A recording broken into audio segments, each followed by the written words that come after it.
Good morning, students.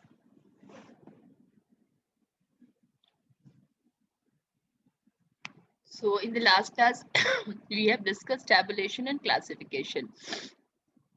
आज हम जो है types of data analysis, level of measurements हम लोग पढ़ चुके हैं क्लास में. एक बार फिर से ब्रीफ रिवीजन कर लेंगे और डिस्क्रिप्टिव स्टैटिस्टिक्स भी बेसिकली आज हम देखेंगे जो हमारे सिलेबस में है. तो let's start. Types of data analysis. हमने ये डिस्कस किया था कि डेटा जो हम कलेक्ट करते हैं रिसर्च के अंडर, वो जो माई सोशल साइंस रिसर्चर्स हैं, उसमें 2 टाइप्स ऑफ डेटा हो सकते हैं जो हम कलेक्ट करते हैं, क्वांटिटेटिव डेटा और qualitative data. Quantitative data research is explaining phenomena by collecting numerical data that is analyzed using various statistical techniques. तो जो भी इंफॉर्मेशन डेटा नंबर्स में कलेक्ट करते हैं, है ना, संख्या में कलेक्ट करते हैं, वो हमारा क्वांटिटेटिव डेटा होता है. और जनरली जो स्टैटिस्टिकल टेक्निक्स हैं जो हम अभी पढ़ेंगे, वो हम इस क्वांटिटेटिव डेटा के लिए यूज करते हैं. और क्वालिटेटिव डेटा भी हम आगे देखेंगे. बहुत सारे जो हमारे क्या कह सकते हैं प्रोजेक्टिव टेस्ट हैं, और सोशल साइंसेस में कई बार जब हम है ना लाइफ सेटिस्फैक्शन पढ़े या किसी के जीवन को पढ़े या किसी कल्चर को पढ़े, इथनोग्राफिकल रिसर्च करें, तो कई बार हम क्वालिटेटिव डेटा भी कलेक्ट करते हैं. तो उसके लिए अलग तरीका होगा उसको एनालाइज करने का, उसको प्रेजेंट करने का. और जो क्वांटिटेटिव डेटा है उसके लिए हम अपने स्टैटिस्टिकल टेक्निक्स यूज करते हैं, फॉर्मूले यूज करते हैं, और जो टेस्ट हम लोग पढ़ेंगे आगे चल के नेक्स्ट यूनिट में, उसका प्रयोग करते हैं उसको एनालाइज करने के लिए. तो क्वांटिटेटिव डेटा, जो भी इंफॉर्मेशन डेटा हम न्यूमेरिकल यानी नंबर संख्या में कलेक्ट करते हैं, संख्यात्मक वैल्यू उसकी होती है, उसको जब हम एनालाइज करते हैं स्टैटिस्टिकल टेक्निक्स यूज करके, तो वो क्वांटिटेटिव रिसर्च के अंतर्गत, क्वांटिटेटिव डेटा एनालिसिस के अंतर्गत आता है. क्लियर है सबको ये? इसमें तो कोई डाउट नहीं है. What is quantitative research, what is quantitative data, ये क्लियर है? अनम्यूट करिए सब लोग, रिस्पॉन्स करिए.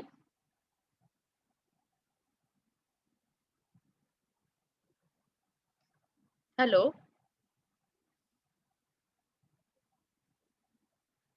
देखिए हमें क्लास में इंटरेक्ट करना पड़ेगा, नहीं तो फिर समझ नहीं आएगा. सब लोग अनम्यूट करिए और रिस्पॉन्स करिए.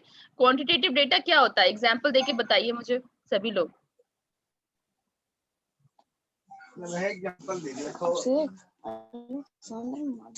मान लीजिए हम फैमिली की इनकम पूछ रहे हैं, ठीक है, तो इनकम एक नंबर के फॉर्म में हमारे सामने आएगी, तो क्या हुआ, वो क्वांटिटेटिव डेटा हुआ. आईक्यू के लिए मान लीजिए हम आईक्यू निकाल रहे हैं और वैल्यूज दे रहे हैं नंबर के फॉर्म में, है ना, 100 है, 105 है, 110 है, तो वो क्वांटिटेटिव डेटा हो गया. हाइट है, वेट है, इसको हम मेजर कर रहे हैं, तो हमें नंबर के फॉर्म में वो डेटा मिल रहा है ना, और फिर हम बीएमआई निकाल रहे हैं, तो ये सब क्या, ये सब क्वांटिटेटिव डेटा है. जब इस तरह की रिसर्च हम करते हैं, जो क्वांटिटेटिव नंबर्स में हमारी जो इंफॉर्मेशन है वो नंबर के फॉर्म में आती है. क्लियर है सबको? एक दो एग्जांपल्स देके आप लोग बताइए what is quantitative data.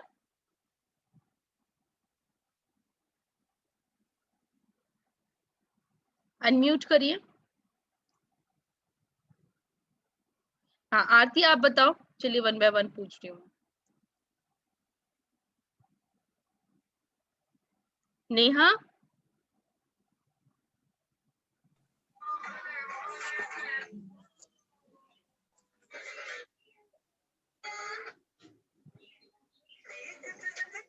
Prachi, Sahana, सभी लोग अनम्यूट करिए. हाँ सुलेखा. यस बताइए. हाँ क्वांटिटेटिव डेटा बताइए कुछ एग्जांपल देकर. What is quantitative data?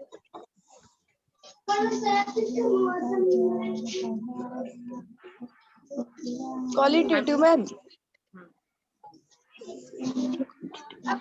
जिसमें मैम माप की जाती है, मेजरमेंट वगैरह किया जाता है, वो क्वालिटेटिव कोई भी जानकारी, कोई भी इंफॉर्मेशन जो हम संख्या के फॉर्म में कलेक्ट करते हैं, उसको फिर एनालाइज करते हैं स्टैटिस्टिक्स का प्रयोग करके, तो उसे हम क्वांटिटेटिव एनालिसिस कहते हैं, है ना. तो हमने एग्जांपल पूछा आपसे, जैसे कि हमने इनकम पूछी कि फैमिली की इनकम कितनी है, तो वो कुछ नंबर्स में आएगी, मान लीजिए 10 लाख पर एनम है, 5 लाख पर एनम है, जो भी नंबर आएगा। ऐसे ही आप जो भी इंफॉर्मेशन हाइट, मान लीजिए हम बीएमआई निकालने जा रहे हैं पूरे ग्रुप का, तो हमने हाइट लिया, वेट लिया, वो भी नंबर्स में लिया, तो वो भी क्वांटिटेटिव डेटा हुआ। तो ऐसे एग्जांपल बताइए एक दो और क्वांटिटेटिव डेटा के जिसमें हम नंबर कलेक्ट करते हैं या इंफॉर्मेशन जो है वो नंबर के फॉर्म में आती है। और भी कोई जो भी बताना चाहे वो अनम्यूट करके बोल सकता है।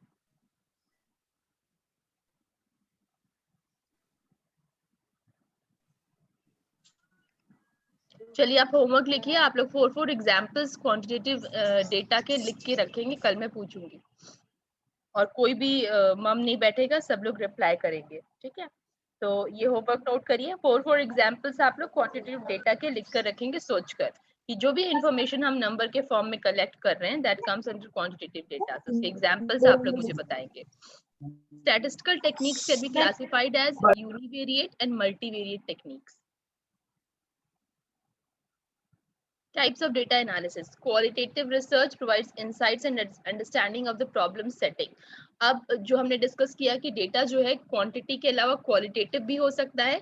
बहुत सारी रिसर्च में जब हम जो समस्या है उसकी गहराई में जानना चाहते हैं, मान लीजिए वो पर्टिकुलर कल्चर ग्रुप या लोग हैं जिनके जीवन के बारे में हम इन डेप्थ जानना चाहते हैं, तो इस तरह का जब रिसर्च हम करते हैं जिसमें क्वालिटेटिव डेटा हमारे पास आता है, ना कि क्वांटिटेटिव नंबर के फॉर्म में ना आकर, तो उसको हम क्वालिटेटिव रिसर्च कहते हैं। और जैसे कि क्वांटिटेटिव रिसर्च के लिए हमारे पास बहुत सारे टेक्निक्स हैं, स्टैंडर्डाइज्ड टूल्स हैं और मशीनरीज हैं, इक्विपमेंट्स हैं जिससे कि हम डेटा कलेक्ट करते हैं। वैसे ही क्वालिटेटिव रिसर्च के लिए भी हमारे पास बहुत सारे वेज हैं, जैसे इन डेप्थ इंटरव्यू, यानी किसी का हम इंटरव्यू ले इन डेप्थ। मान लीजिए कोई पर्टिकुलर ग्रुप ही है, मान लीजिए HIV पेशेंट्स हैं, हम जानना चाहते हैं कि सोसाइटी का जो रवैया है उनके प्रति कैसा है, या वो जीवन कैसे जी रहे हैं, या क्या समस्याओं का उन्हें सामना करना पड़ रहा है। तो उससे हम उनसे एक एक जो इंडिविजुअल है मे बी उससे इन डेप्थ बैठकर बातचीत करेंगे, इंटरव्यूज का लेंगे। तो उस तरह का जो वो हमें आंसर्स देगा, वो एक जगह जब उसको हम कंपाइल करेंगे, इकट्ठा करेंगे, वो क्वालिटेटिव रिसर्च, क्वालिटेटिव डेटा के फॉर्म में आएगा हमारे पास। Focus group, indirect approach, projective techniques हम लोग पढ़ चुके हैं। हमने ये डिस्कशन किया था कि कई बार जो हमारे मनोभाव होते हैं, कुछ मुद्दे ऐसे हैं, कुछ इश्यूज उस पे हैं जो हम ह्यूमन हैं वो डायरेक्ट उस पर बोलना नहीं चाहता, या अपनी प्रतिक्रिया वो अपने नाम से नहीं प्रकट करना चाहता, है ना। हम कई बार अपने कुछ स्वभाव, कुछ कैरेक्टरिस्टिक समाज में प्रोजेक्ट करते हैं, सिर्फ दिखाने के लिए ऐसा रखते हैं, मे बी अंदर से हम वैसे ना हो। तो ऐसे इमोशंस, ऐसी फीलिंग्स, ऐसे व्यक्तित्व को बाहर लाने के लिए जो साइकोलॉजिस्ट हैं कई बार प्रोजेक्टिव टेस्ट का उपयोग करते हैं, जिसमें हमने आपसे रोशार्क टेस्ट और थीमेटिक ए परसेप्शन टेस्ट क्लास में डिस्कस भी किया था, दिखाया था आपको एग्जांपल, कि उसमें पिक्चर्स रहती हैं, हम पिक्चर्स दिखाते हैं और उस पिक्चर को दिखाकर उनसे हम कहते हैं उसके ऊपर कोई स्टोरी लिखिए, या ये पिक्चर देखकर आपको क्या लग रहा है, क्या महसूस हो रहा है, ये बताइए। तो जनरली जो मन में भाव होते हैं या इमोशंस होते हैं वो उस पिक्चर के फॉर्म में प्रोजेक्ट करता है, वो व्यक्ति बताता है और उसके बेसिस पे फिर उनका एनालिसिस किया जाता है। तो ये जो प्रोजेक्टिव टेक्निक्स होते हैं, प्रोजेक्टिव टेस्ट होते हैं, ये भी क्वालिटेटिव डेटा के अंदर आते हैं। एसोसिएशन टेक्निक्स, हमने कंप्लीशन टेक्निक्स, कंस्ट्रक्शन टेक्निक्स, इसमें क्या होता है, एक एग्जांपल आपको हमने दिया था जिससे आप लोग फेमिलियर हैं कि आपने वो मूवी देखी है ना, कुछ कुछ होता है उसमें जो नीलम है वो आधे वर्ड्स बोलती है, शब्द बोलती है, और उससे मिला जुला शब्द आपको बोलना होता है, आपके दिमाग में जो सबसे पहले आए, जो माइंड में आए।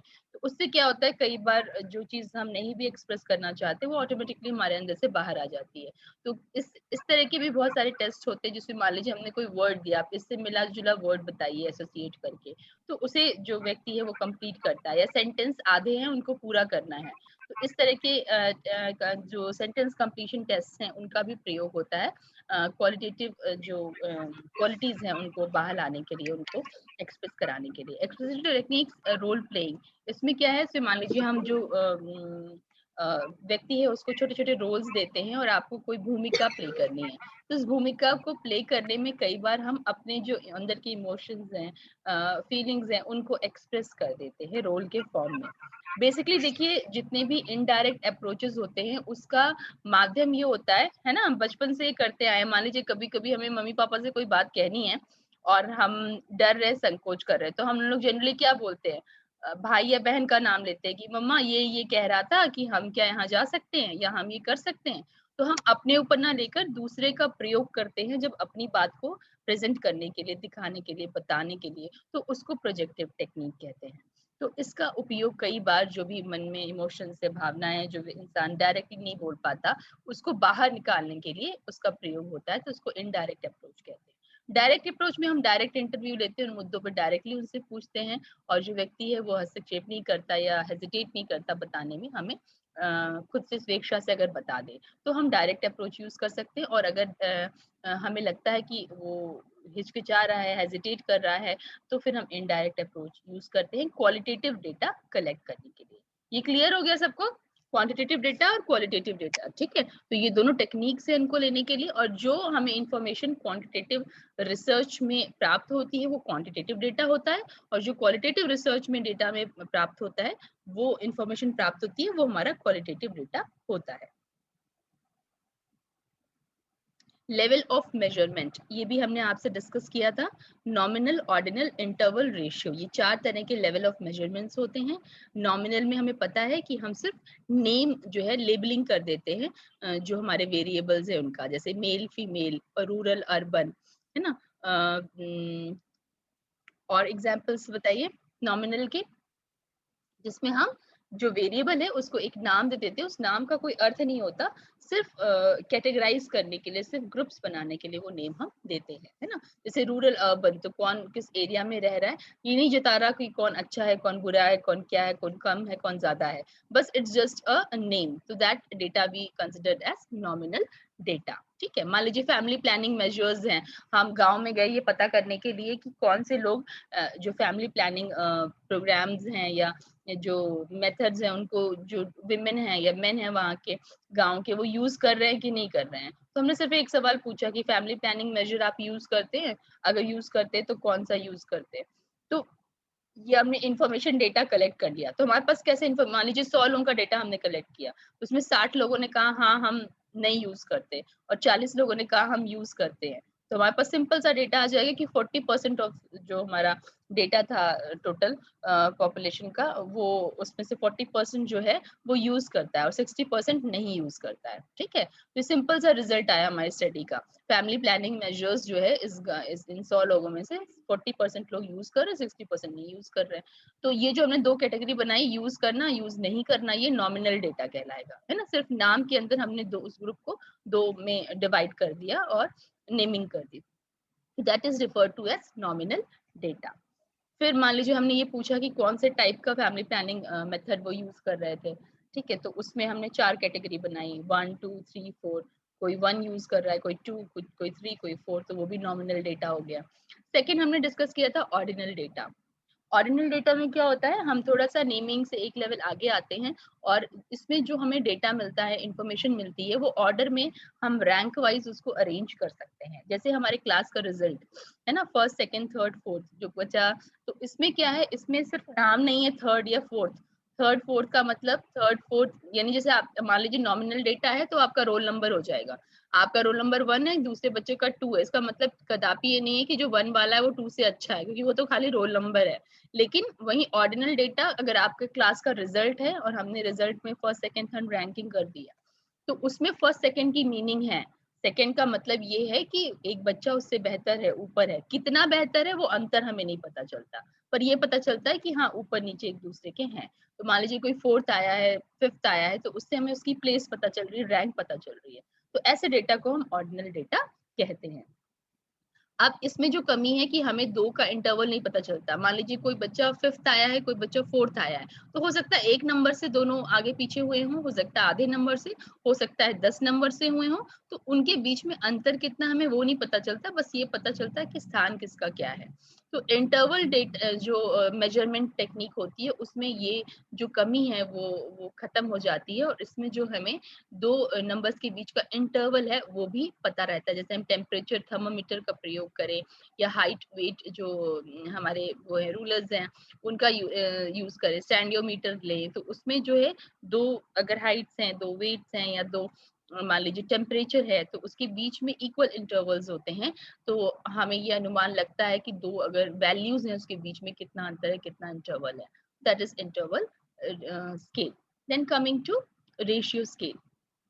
रेशियो स्केल में क्या होता है, रेशियो स्केल में हमें ये भी अंदाजा लगता है कि जो दो वैल्यूज हैं उसके बीच का जो रेशियो है वो कितना है। मान लीजिए कोई वैल्यू है तो उससे डबल है, ट्रिपल है, उसकी मीनिंग भी हमें समझ में आती है। वैसे इन जनरल सोशल साइंसेज में जो आप और हम यूज करेंगे, हमारा जो डेटा कलेक्शन होता है वो नॉमिनल वेरिएबल्स का होता है और ऑर्डिनल वेरिएबल्स का होता है, और बहुत ज्यादा अगर होगा तो इंटरवल वेरिएबल्स तक जाता है इन जनरल। तो इनसे हम जो है डील करते हैं। तो just let's see one example for all. Nominal variable, there are two or more categories, male and female, जो हमने डिस्कस किया, dead और alive। हम किसी भी दो पार्ट में अगर दो सिर्फ नाम के लिए ग्रुप्स बना लें जिसके नाम हो, जैसे साइंस, कॉमर्स, आर्ट्स, कितने बच्चे साइंस में, कितने आर्ट्स में, कितने कॉमर्स में, तो that is called as nominal variable. Clear है सबको नॉमिनल वेरिएबल? आप लोग अनम्यूट करिए सब, और एक और होमवर्क लिखिए, कल आप लोग नॉमिनल वेरिएबल का भी एग्जांपल लिखेंगे, हम पूछेंगे, उसमें कोई साइलेंट नहीं रहेगा। हाँ, मैं अगर पूछूं नॉमिनल वेरिएबल का एग्जांपल दीजिए तो आप लोग तुरंत दे पाए, है ना, कि male, female, rural, urban, dead, alive, या कोई साइंस में है, कॉमर्स में, आर्ट्स में, किसी भी हम कैटेगरीज में सिर्फ नाम के लिए जब डिवाइड करते हैं, that comes under nominal variable. Ordinal variables में the same as the nominal variable but the categories have a logical order. इसमें भी हम कैटेगरीज में डिवाइड करते हैं, इसमें जो ऑर्डर होता है वो रैंक शो करता है, किसी का स्थान शो करता है। जैसे मान लीजिए कस्टमर्स हैं, very satisfied, satisfied, neutral, dissatisfied. हमने पूछा आप बहुत ज्यादा संतुष्ट हैं, थोड़ा कम संतुष्ट हैं, संतुष्ट हैं, नहीं संतुष्ट हैं, तो इसको भी हम 1 2 3 4 करके रेट कर सकते हैं ना, कि कितने पॉइंट्स किसी सामान को मिले या किसी सर्विस को मिले। तो that is called as ordinal variable. देखिए हमारे बहुत सारे जो प्रश्नावली हैं उसमें उसका प्रयोग होता है। Intervals variable, equal intervals of the variable represents equal differences in the property being measured. The difference between 6 and 8 is equivalent to the difference between 13 and 15. इसमें हमने जो डिस्कस किया, मान लीजिए थर्मामीटर है, उसमें जो दो वैल्यूज होती है उसके बीच में जो डिफरेंस है वो इक्वल रहता है, इक्वल इंटरवल्स पे वो मार्किंग रहती है। तो दो जो हमारी वैल्यूज है उसके बीच में अंतर क्या है इसका पता हम लगा सकते हैं। Ratio variable, the same as the internal variable, but the ratios of scores on the scale must also make sense. A score of 16 on an anxiety scale means that the person is really twice as anxious as someone scoring 8. तो मान लीजिए anxiety का score है, stress का score है, किसी का 8 है, किसी का 16 है, तो हम ये कह सकते हैं कि इस व्यक्ति को उससे डबल एंजाइटी है या डबल स्ट्रेस है। तो जो रेशियो वेरिएबल्स होते हैं उसमें हमें उनकी रेशियो का भी अनुमान लगता है। अब आ जाते हैं जो आपके सिलेबस में है और इम्पोर्टेंट भी है, मीन, मीडियन और मोड। सेंट्रल टेंडेंसी, देखिए बेटा ये अनम्यूट करो, किसके बैकग्राउंड से आवाज आ रही है, और नहीं तो साइलेंट होके सुनो। Central tendency that is the most frequent score. मान लीजिए हमारे पास डेटा है, ठीक है, ग्रुप ऑफ डेटा कलेक्ट है, तो और वो डेटा नंबर्स में है, हम क्वांटिटेटिव डेटा की बात कर रहे हैं, ठीक है। डब्ल्यू लिख मान लीजिए एग्जाम्पल मैं नीचे लिख रही हूँ, मान लीजिए हमने कैसे ठीक है, हमने ये वेट जो है बच्चों का कलेक्ट किया है और ये हमारे पास वेट आया है, ठीक।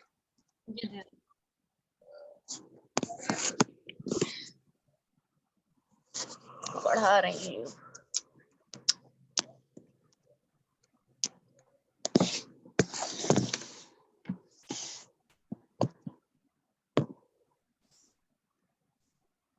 कोशिश करूंगा बहुत गही।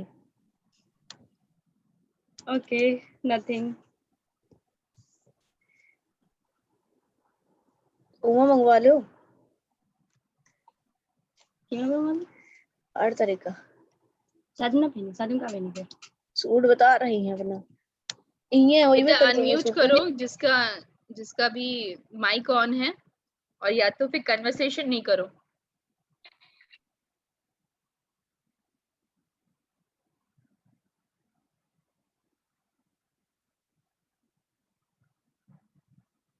ठीक है, अब ये मैंने थोड़ा सा डेटा जो है फीड कर लिया, इसमें कोई ऐसा नंबर है जो बार बार आ रहा है, जो रिपीट हो रहा है?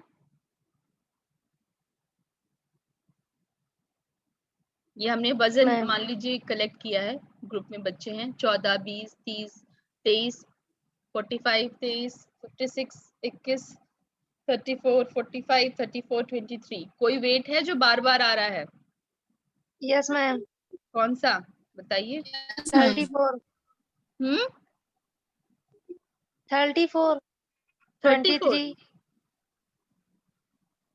ठीक,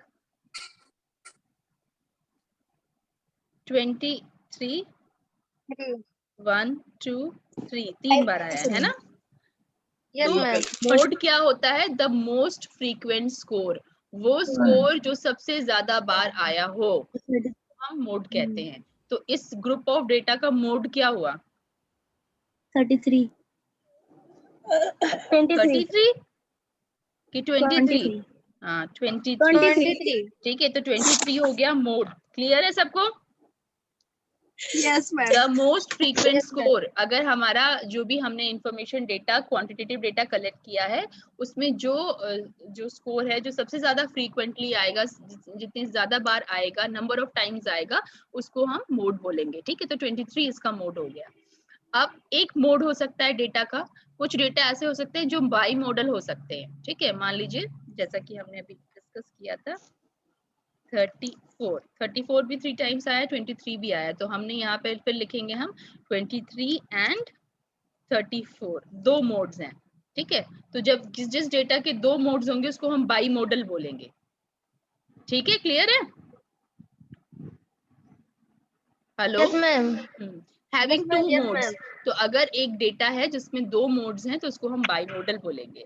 ऐसे ही जो हमारा डेटा है, मान लीजिए उसमें एक दो नहीं बल्कि कई ऐसे मोड्स हैं जो मल्टीपली रिपीट हुए हैं या जिनकी फ्रीक्वेंसी ज्यादा है, तो उसको हम मल्टी मॉडल बोलेंगे। ठीक है, हैविंग सेवरल मोड्स, तो उस डेटा में हम कहेंगे बहुत सारे मोड्स है। तो मोड हमारे 3 टाइप्स के हो गए।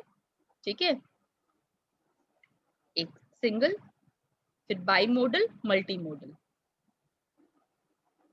ये देखिए, अब इसको अगर हम ग्राफ के फॉर्म में अपने डेटा को एक्स और वाई एक्सिस पे लगा ले, तो इस तरह से हमें मोड दिखता है। जो सबसे ज्यादा बार आएगा, सबसे ज्यादा नंबर ऑफ टाइम्स आएगा, है ना, मान लीजिए 1200 की कुछ वैल्यू है, तो ये मोड हो गया। और 1200 के साथ साथ हो सकता है 1150 या जो भी है 60, एक और वैल्यू हमें दिख रही है, तो दो मोड हमें इस डेटा में दिख रहे हैं, तो इसको हम बाई मॉडल डिस्ट्रीब्यूशन बोलेंगे। ठीक है, ऐसा डिस्ट्रीब्यूशन जिसमें दो मोड्स, हमारे दो पीक्स हमें दिखेंगे, तो that is by model distribution.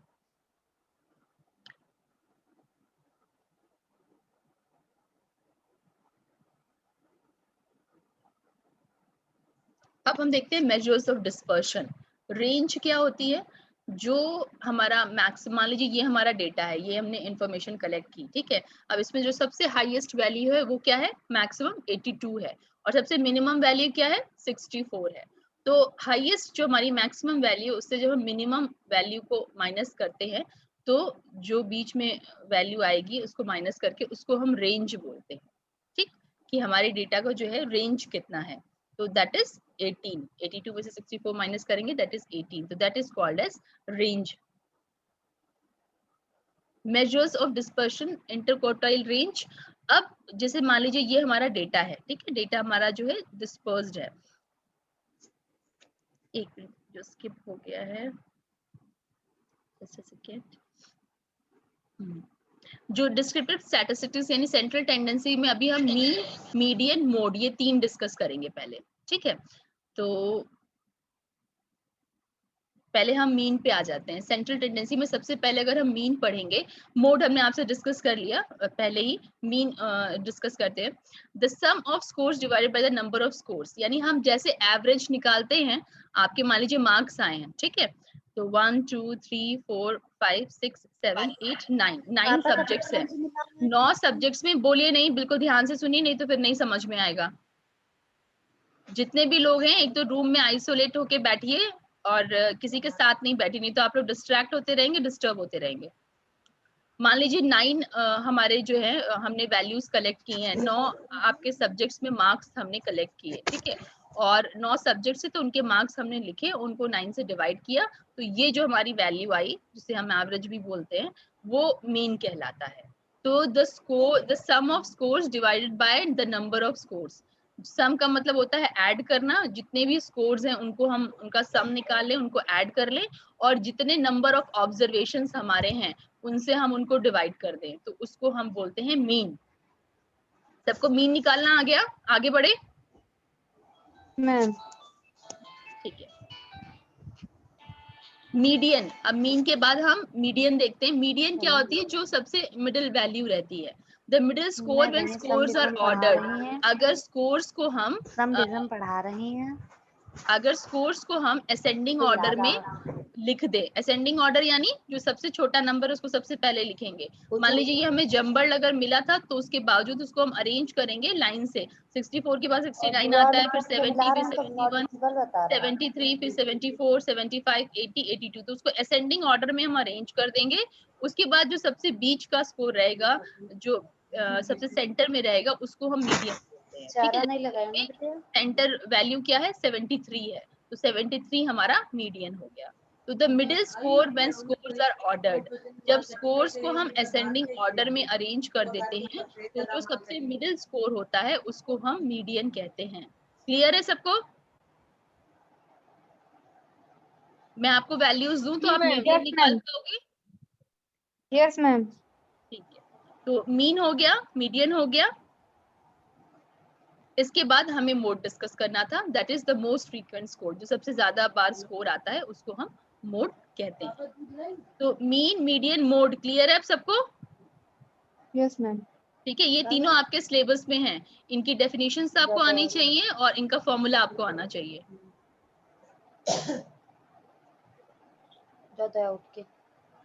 इसके बाद हम पढ़ते हैं डिस्पर्शन। ठीक है, देखिए ये हो गया सेंट्रल टेंडेंसी। सेंट्रल टेंडेंसी में हमको मीन, मीडियन, मोड ये तीनों निकालना आना चाहिए, जो हमने देख लिया। मीन क्या है बताइए?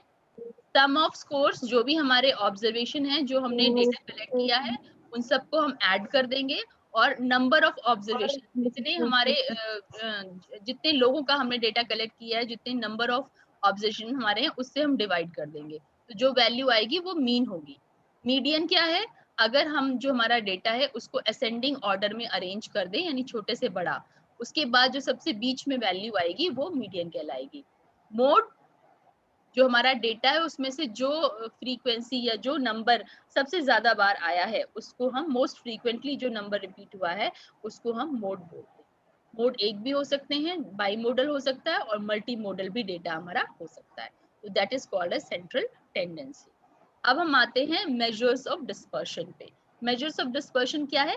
हमारा जो डेटा है वो कितना जो है डिस्पर्स, यानी उसमें कितना वेरिएशन है, कितनी भिन्नता है, कितना वो अलग अलग है, ये हमें जो है मेजर्स ऑफ डिस्पर्शन बताते हैं। ठीक है, मान लीजिए हम नंबर ही देख रहे हैं क्लास में, किसी के 90 आए, किसी के 80 आए, किसी के 50 आए, किसी के 40 आए हैं, तो हम ये देखना चाह रहे हैं कि ये जो नंबर हैं इनमें वेरिएशन, इसमें अंतर कितना है।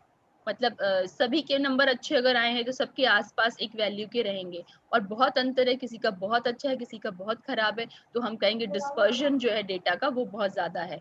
तो ये जो है मेजर्स ऑफ डिस्पर्शन, ये सेकेंड चीज हमें देखनी है आफ्टर सेंटर ऑफ टेंडेंसी। तो इस पर चलते हैं। तो मेजर ऑफ डिस्पर्शन में सबसे पहले आता है रेंज, जो हमने डिस्कस किया कि जो मैक्सिमम वैल्यू है हमारे डेटा की, यानी जो सबसे हाईएस्ट स्कोर आया है उससे जो सबसे मिनिमम स्कोर आया है उसको माइनस करेंगे, और जो वैल्यू आएगी उसको हम रेंज कहते हैं। ठीक है, अब क्वार्टाइल्स देखते हैं कि what are quartiles. The three value that split the sorted data into 4 equal parts. अब मान लीजिए ये हमारा डेटा है, ठीक है, 22, 40, 53, 57, 93, 98, 100, 300, 800, 16, 121, 252, इसको हमने असेंडिंग ऑर्डर में अपना जो है लिख लिया, अरेंज कर लिया। अब देखिए मीडियन क्या होता है? सबसे मिडिल वैल्यू, हमने पहले डिस्कस किया था। ठीक है, तो ये मिडिल वैल्यू हमने निकाल ली, वो हो गया हमारा मीडियन। और ये जो मीडियन है ये डेटा को 2 इक्वल पार्ट्स में डिवाइड करती है ना, इधर डिवाइड किया, इधर डिवाइड किया। अब ये जो 2 पार्ट्स डिवाइड हुए हैं, इन 2 पार्ट्स को भी हम फिर फर्दर 2 इक्वल पार्ट्स में डिवाइड कर सकते हैं, अपर क्वार्टाइल से और लोअर क्वार्टाइल से। ठीक है। तो the 3 values that split the sorted data into equal 4 parts. Second quartile is median. जो हमारा मीडियन वैल्यू है यानी बीच की वैल्यू, उसको हम सेकेंड क्वार्टाइल बोलते हैं. और median of lower half of the data and जो लोअर क्वार्टाइल है यानी जो लोअर हाफ है, इसको हम लोअर हाफ कहते हैं, इसको हम अपर हाफ कहते हैं. तो जो लोअर हाफ की मिडिल वैल्यू है वो लोअर क्वार्टाइल हो गया, और जो अपर हाफ की मिडिल वैल्यू है उसको हम अपर क्वार्टाइल कहते हैं. ठीक है. तो lower quartile median of the lower half of the data. ठीक है. इस लोअर हाफ डेटा का ये मीडियन है, तो ये लोअर क्वार्टाइल हो गया. और ये अपर हाफ डेटा का मीडियन है, तो ये अपर क्वार्टाइल हो गया. तो these are called as quartiles. तो quartiles बेसिकली डेटा को 4 इक्वल पार्ट्स में डिवाइड कर देते हैं. ये क्लियर है सबको? कोई डाउट है तो उसमें पूछ लीजिए.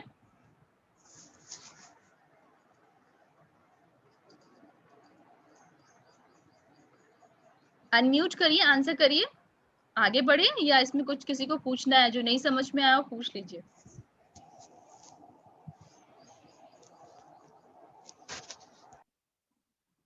सुलेखा, आगे नेहा, सबको क्लियर है?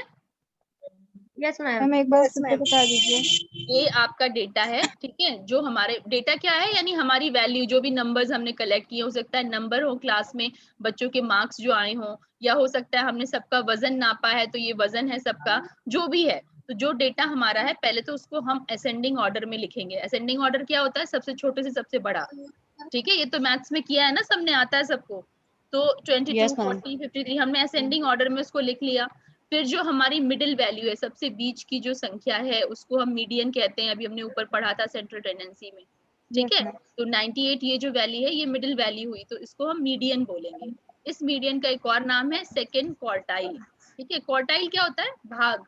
ठीक है. 4 भागों में हम अपने डेटा को डिवाइड कर रहे हैं, 4 इक्वल भागों में. तो वो डिवीजन हम कैसे करेंगे? सबसे पहले हमने मीडियन निकाला. तो मीडियन जब हमने डिसाइड कर लिया, तो मीडियन जानने के बाद जो हमारा डेटा है वो 2 भागों में बढ़ गया.